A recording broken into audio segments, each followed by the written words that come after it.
Assalamualaikum warahmatullahi wabarakatuh. Saya Naurairi Fatihah, NIM 2024060012. Video ini saya buat untuk memenuhi tugas UAS, pengantar ilmu hukum. Kenapa sih di Indonesia masih menggunakan kaidah hukum, sedangkan sudah ada kaidah keagamaan, kaidah kesusilaan, kaidah kesopanan, dan yang lain-lain?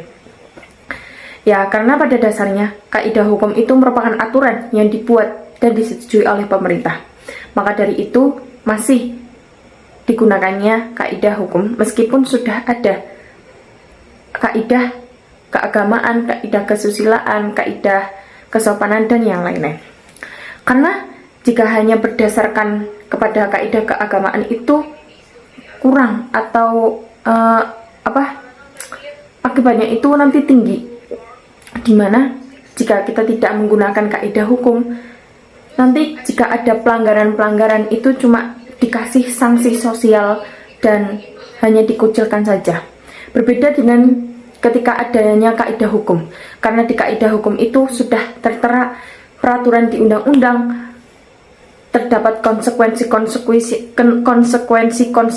yang jelas dan mengikat seperti adanya denda ataupun hukuman penjara.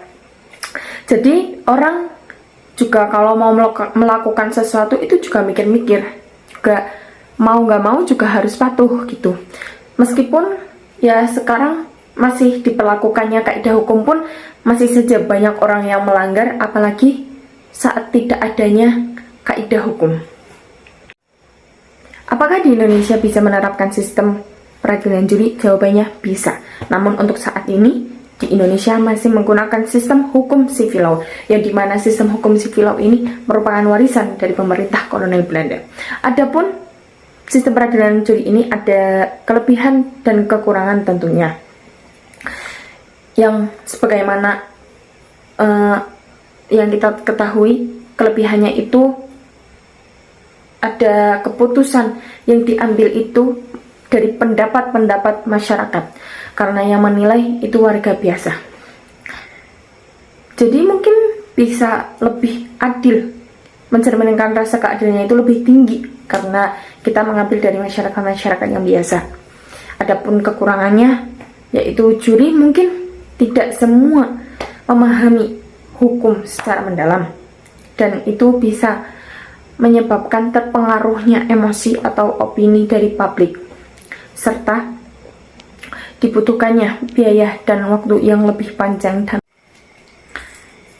ya, saya setuju bahwa putusan hakim sebagai jurisprudensi itu sangat penting di Indonesia. Kenapa sih saya setuju? Karena putusan hakim sebagai jurisprudensi sangat penting karena membantu mengisi kekosongan hukum dan menjadi sumber hukum untuk kasus serupa di masa-masa depan nantinya. Dalam prakteknya ini, seringkali terdapat kasus-kasus yang masuk ke Indonesia itu berbeda-beda dan unik, gitu. Jadi kalau hanya berpatokan pada undang-undang saja, kadang tidak cukup untuk menyelesaikan masalah.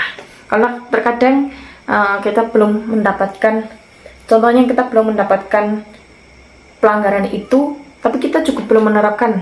Terus tiba-tiba ada nih pelanggaran apa, terus kita menerapkannya. Terus jadi itu bisa menjadi acuan untuk masa-masa kedepannya, untuk masa-masa yang lanjut. Oh, berarti kemungkinan besar nanti kemungkinan akan ada permasalahan seperti ini lagi.